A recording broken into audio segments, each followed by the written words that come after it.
قال الله تعالى উদউনি আস্তাজিব লাকুম। আল্লাহ পাক রব্বুল আলামিন বলেন, তোমরা আমি আল্লাহর কাছে চাও, আমি আল্লাহকে ডাকো, আমি আল্লাহ অবশ্যই অবশ্যই তোমাদের ডাকে সাড়া দিব। সুবহানাল্লাহ। এই জন্য বন্ধু মুসলমান, একজন সন্তান যখন একাধিকবার তার বাবার কাছে কোনো বিষয়ে আরজি করে, আবেদন করে, বাবা যদি না দিতে পারে সন্তানের উপরে বেজার হয়, সন্তানকে বোঝায়, সন্তান যদি না বুঝি সন্তানকে ধমক দেয়। কথা বলেন ঠিক কিনা? আমরা যারা বাবা আছি দেই কিনা সন্তানের ধমক? কিন্তু আল্লাহ এরকম একজন মালিক, বান্দা যতই গুনার কাজ করুক না কেন, আল্লাহ তাআলা মাঝে মাঝে বিভিন্ন অসুখ দিয়া, বিভিন্ন মুসিবত দিয়া বান্দারে পরীক্ষা করে। বান্দা এখনো সময় আছে, তুমি ঠিক হয়ে যাও, সংশোধন হয়ে যাও। কিন্তু বান্দা তারপরেও যখন ঠিক হয় না, আল্লাহ তাআলা ওই বান্দার যতদিন হায়াত দান করেছে ততদিন পর্যন্ত তাকে ছেড়ে দিয়েছে। ও বন্ধু মুসলমান, যখন হায়াতের পরিধি শেষ হয়ে আসে, আল্লাহ পাক রব্বুল আলামিন ওই সময় বান্দাকে ধরে। কিন্তু হায়াত শেষ হওয়ার আগে বিভিন্নভাবে আল্লাহ তাআলা তারে সংকেত দেয়। বিভিন্ন সময় দেখবেন বড় বড় মুসিবত সন্তানের উপরে, বড় বড় মুসিবত ব্যবসার মধ্যে, বড় বড় মুসিবত চাকরির মধ্যে, বড় বড় মুসিবত বিভিন্ন সময় চলে। আল্লাহ তাআলা এগুলো দিয়ে পরীক্ষা করে আমাকে আপনাকে, যেন আমরা ঠিক হয়ে যাই, সংশোধন হই। তারপরে যদি ঠিক না হই, আল্লাহ তাআলা যেই কয়দিন আমার হায়াত দিছে, আল্লাহ ওই কয়দিন চলার শক্তি দিয়ে দেয়। কিন্তু আল্লাহ তাআলা আমাকে আপনাকে ধমক দেয় না যে বান্দা আমি তোরে দিছি, আমি তোর কাছ থেকে ছিনিয়ে নিলাম। কি বলেন? ধমক দেয় না। দেখবেন দেশের ভিতরে, সমাজের ভিতরে এরকম এরকম গুনার কাজ হয় যেগুলো আল্লাহ সরাসরি হারাম করেছে, নিষেধ করেছে। তারপরেও কিন্তু দেখবেন একজন গুনাহগাররেও আল্লাহ ওই জায়গার ভিতরে আটকায় দেয় না, সুযোগ দেয়, সুযোগ দেয়। আল্লাহ আমাকে আপনাকে কি পরিমাণ ভালোবাসে, আল্লাহ তাআলা আমাকে আপনাকে কি পরিমাণ ভালোবাসে। আল্লাহর ভালোবাসা বোঝা দরকার ভাই, আল্লাহর ভালোবাসা বোঝা দরকার। আমার রিজিকের মালিক কে বলেন? আল্লাহ। আমার হায়াতের মালিক কে বলেন? আল্লাহ। আমি চলতেছি, চলার শক্তি কে দান করেছে বলেন? আল্লাহ দান করেছে। সব কিছুই আল্লাহ। আমার কি বলেন? আমার কিচ্ছু না ভাই, সব কিছু আল্লাহ আমারে দান করছে। দেখবেন আমরা অনেকেই মনে করি সব কিছু মনে হয় আমার। একজন মানুষের যদি প্যারালাইসিস রোগ হয়, 3.5 হাত বডিওয়ালা একজন মানুষ প্যারালাইসিস হয়ে গেছে, হাতও নাড়াইতে পারে না, পাও নাড়াইতে পারে না, পুরো দেহ কোনোটাই চলে না। যদি সব কিছু যদি আমারই হয়, কেন প্যারালাইসিস হওয়ার আগে আমি যেভাবে চলছি, প্যারালাইসিস হওয়ার পরে আমি চলতে পারি না কেন বলেন? বলেন পারি না কেন? তাহলে বোঝা যায় এগুলো কোনোটাই আমার কথাই চলে না। এই হাতও চলে আল্লাহর কথায়, আমার পা চলতেছে আল্লাহর কথায়, আমি যেই জবান দিয়ে কথা বলতেছি এই জবানও চলতেছে আল্লাহর কথায়, আমার চোখ নড়াচড়া করে এটাও আল্লাহর কথাই নড়াচড়া করে। এরকম একজন মালিক আল্লাহ।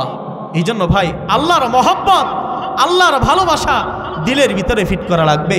5 ওয়াক্ত নামাজ সময় মতো আদায় করা লাগবে। নামাজ পড়ে পড়ে আল্লাহর কাছে দোয়া করা লাগবে। সমস্ত প্রকার গুনার কাছ থেকে বেঁচে থাকতে হবে। যখন একজন মানুষের উপার্জন হালাল হবে, ওই মানুষটা যখন হালাল খাবে, হালাল খাওয়ার পরে আল্লাহর কাছে দোয়া করবে, আল্লাহ তাআলা ওই দোয়া 100% কবুল করবে। ছোট্ট একটা মিসাল দেই। অতিথি মেহমান আমার পিছনে বসা, অল্প সময়ের মধ্যে শেষ করে দেব। তার আগে কথায় একটা মিসাল আসছে সহজে বোঝার জন্য। দারুল উলুম দেওবন্দ মাদ্রাসা, আপনারা নাম শুনছেন ইন্ডিয়াতে। এই দেওবন্দ মাদ্রাসার সদরুল মুদাররিসিন মাওলানা ইয়াকুব নানুতুবি রহমাতুল্লাহি আলাইহি, উনি অনেক বড় একজন মুহাদ্দিস ছিলেন দেওবন্দ মাদ্রাসা।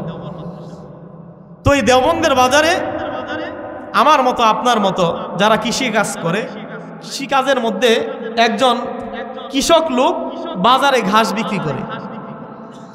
আমাদের দেশে ঘাস বিক্রি হয় না বলেন? ঘাস বিক্রি হয়। বিক্রি করার জন্য আমরা অনেকে ঘাস লাগাই। তো ওই লোকটার নাম ছিল শাহজি আব্দুল্লাহ। এই লোকটা দেওবন্দের বাজারে ঘাস বিক্রি করে। বাজারে যখন ঘাস নিয়ে যায়, এই আল্লাহর বান্দা 6 পয়সার বিনিময়ে তার ঘাস বিক্রি করে প্রত্যেক দিন। যে ব্যক্তি ওই শাহজি আব্দুল্লাহর ঘাস তার গরুরে খাওয়াইছে, দেখে ওই গরুর মধ্যে দুধের মধ্যে আল্লাহ বরকত দিয়ে দিছে। সুবহানাল্লাহ বলেন।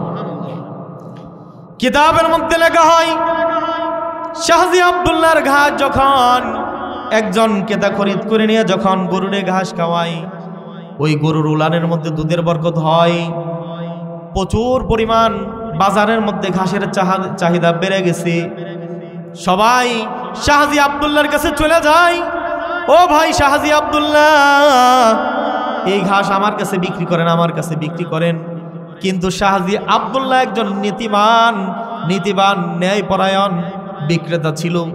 যত মানুষ যত কাস্টমারই বাড়ুক, ওই ঘাসের মূল্য যে 6 পয়সা, এর চাইতে 1 পয়সাও বেশি দামে বিক্রি করে নাই।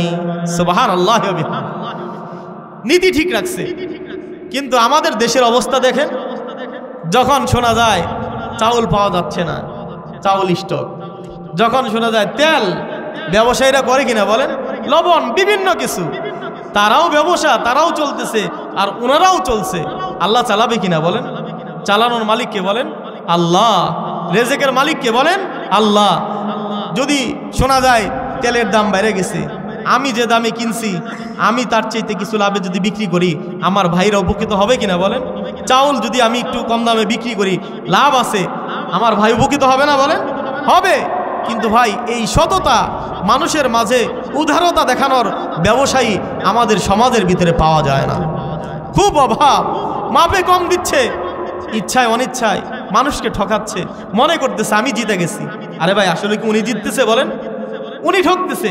যত মানুষকে ঠকাচ্ছে, প্রত্যেকটা মানুষের কাছ থেকেই, প্রত্যেকটা মানুষকে হাসরের কঠিন ময়দানের দিন প্রত্যেকটা আমল সঠিকভাবে বুঝাই দেওয়া লাগবে, না দিয়া এক চুল পরিমাণও সামনের দিকে অগ্রসর হইতে পারবে না দুনিয়ার ব্যবসায়ীরা। এখন আমরা তো দুনিয়াতে লাভবান হইলে এটাতে বিশ্বাসী যে দুনিয়াতে আগে বাঁচবো, পরের চিন্তা পরে। না রে ভাই, দুনিয়ার জিন্দিগি তো অল্প কয়েকদিন, পরকালের জিন্দিগি, যেই জিন্দিগির শুরু আছে শেষ নাই, এমন একটা জিন্দিগি নিয়ে সাহাবায়ে কেরাম চিন্তা করছে। সাহাবায়ে কেরাম দুনিয়ার চিন্তা এত করে নাই, তাদের চিন্তা ফিকির ছিল পরকালের জিন্দিগি। যেটা বলতেছিলাম, শাহজি আব্দুল্লাহ, মাওলানা ইয়াকুব নানুতুবি রহমাতুল্লাহি আলাইহি, উনি বলেন শাহজি আব্দুল্লাহ বছরে একবার দারুল উলুম দেওবন্দের মাদ্রাসার উলামায়ে কেরামকে দাওয়াত খাওয়াইতো। আমাদের সমাজের ভিতরে মানুষ আছে কিনা বলেন, যারা আলেম ওলামাদেরকে বছরে 2-1 বার করে দাওয়াত খাওয়ায় কিনা বলেন? যেটা বলার উদ্দেশ্য ভালো করে বুঝেন, হালাল খাবারের মধ্যে বরকত হয়।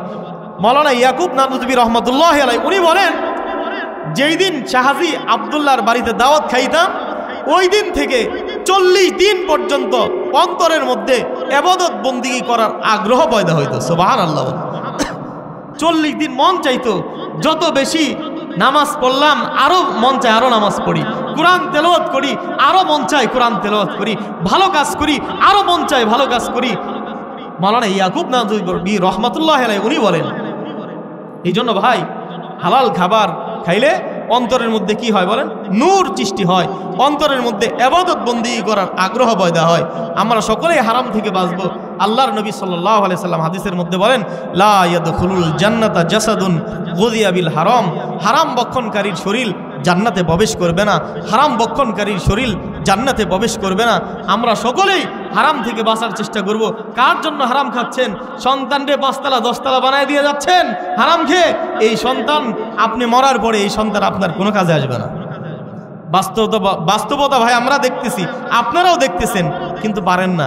এই জন্য ভাই একটু হিসাব করা দরকার। না কার জন্য করতেছি, সব তো রেখে যাইতেছি। আমি মরার পরে আমার সন্তানকে আমার জন্য 10 টাকা দান করবে, আমার সন্তানকে আমার জন্য কিছু করবে, কিচ্ছু পাওয়া যায় না। কয়টা সন্তান পাওয়া যায়? নেককার সন্তান রাইখা গেলে নেককার সন্তান সদগায়ে জারিয়া হয়ে যায়। এই জন্য ভাই আজকের মাহফিল আপনারা আসছেন, এই মাহফিলটা মসজিদের উদ্যোগে মাহফিল। আল্লাহর নবী সাল্লাল্লাহু আলাইহি সাল্লাম হাদিসের মধ্যে বলেন, মাম বানা লিল্লাহিল মাসজিদান বানাল্লাহু লাহু বাইতান ফিল জান্নাহ। আল্লাহর নবী সাল্লাল্লাহু আলাইহি সাল্লাম বলেন, যে ব্যক্তি দুনিয়াতে আমার জন্য, আমাকে রাজি খুশি করার জন্য, আমাকে পাওয়ার জন্য কোনো ঘর নির্মাণ করে, আল্লাহ পাক রব্বুল আলামিন ওই ব্যক্তির জন্য জান্নাতে একটা ঘর বানিয়ে দেয়। সুবহানাল্লাহ বলেন। এই জন্য আজকের মজলিস, আজকের এই মাহফিল আইসরা পশ্চিমপাড়া পুকুরপাড়া জামে মসজিদের উন্নয়ন করবে মাহফিল। আমরা যে যতটুকু পারি জান্নাতে একটা ঘর বানানোর জন্য এই মসজিদের মধ্যে মাহফিলে সহযোগিতা করবো তো ইনশাল্লাহ।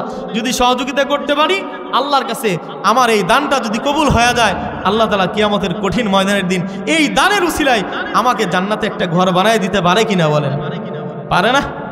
পারে ভাই। এই জন্য আমরা কেউ বঞ্চিত হব না, কেউ খালি হাতে যাব না। যাকে আল্লাহ যেই পরিমাণ সামর্থ্য দান করছে, কাউরে আল্লাহ 1 লক্ষ টাকার সামর্থ্য দিছে, সে 1 লক্ষই দেব। কাউরে 50,000 দিছে, 50ই দেব। যাকে আল্লাহ 10 দিচ্ছে, সে 10ই দেব। যাকে 500 দিছে আল্লাহ, তাই সে আমরা 500ই দেব। কারণ সামর্থ্য দেওয়ার মালিক কে বলেন? আল্লাহ। আল্লাহ যাকে যেই পরিমাণ সামর্থ্য দিছে, আমরা ওই পরিমাণই সামর্থ্য অনুযায়ী দান করবো তো ইনশাল্লাহ। আল্লাহর নবীর আরেকটা হাদিস পড়ছিলাম, আল্লাহর নবী সাল্লাল্লাহু আলাইহি সাল্লাম বলেন, তলাবু কাসবিল হালালি ফারিদাতুন বাদাল ফারিদা। হালাল উপার্জন করা এটাও একটা ইবাদত। হালাল উপার্জন করা এটাও একটা ইবাদত। এই জন্য আমরা সব সময় হালালভাবে উপার্জন করার চেষ্টা করব, নিয়ত করব আল্লাহ যেন আমার দ্বারা কোনোদিন হারাম কাজ করায় না, হারামভাবে যেন আমি উপার্জন না করি, সব সময় যেন আমি হালালভাবে উপার্জন করতে পারি। আল্লাহ পাক রব্বুল আলামিন আমাদেরকে হালাল পথে হালালভাবে উপার্জন করে দুনিয়াতে বসবাস করার, দুনিয়াতে চলার তৌফিক দান করুক। সকলে বলি আমিন। যা কিছু আলোচনা করলাম আল্লাহ তাআলা বলনেওয়ালা আমাকে, শুননেওয়ালা আপনাদেরকে সকলকেই সহিভাবে বোঝার এবং আমল করার তৌফিক দান করুক। সকলে বলি আমিন। ওয়া আখির দাওয়ানা আলহামদুলিল্লাহি রাব্বিল আলামিন। আসসালামু আলাইকুম ওয়া রাহমাতুল্লাহি ওয়া বারাকাতুহু।